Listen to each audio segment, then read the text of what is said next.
সরকার বৈষম্যহীন ও মানবিক কল্যাণ রাষ্ট্র গড়ে তোলার লক্ষ্যে ফ্যামিলি কার্ড কর্মসূচি চালু করতে যাচ্ছে। সমাজ কল্যাণ মন্ত্রণালয় ও সমাজসেবা অধিদপ্তরের খসড়া গাইডলাইন অনুযায়ী প্রথম ধাপে দেশের ১৩টি নির্বাচিত এলাকায় ৬,৫০০ দরিদ্র পরিবারকে এই কার্ড দেওয়া হবে।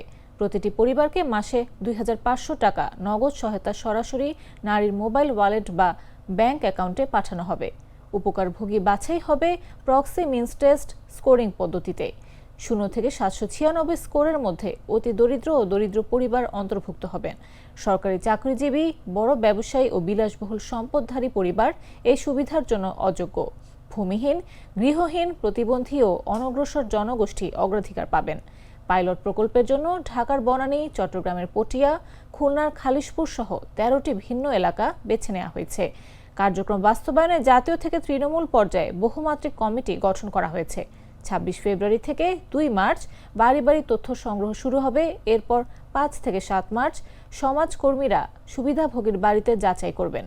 ১০ মার্চ প্রধানমন্ত্রী তারেক রহমান আনুষ্ঠানিকভাবে উদ্বোধন করবেন। বাজেটের ৭৭% সরাসরি দরিদ্রদের হাতে পাবে।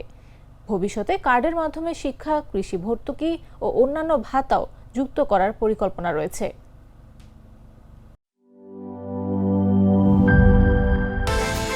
বিকাশ পেমেন্টে ১০,০০০ টাকার বেশি অফার।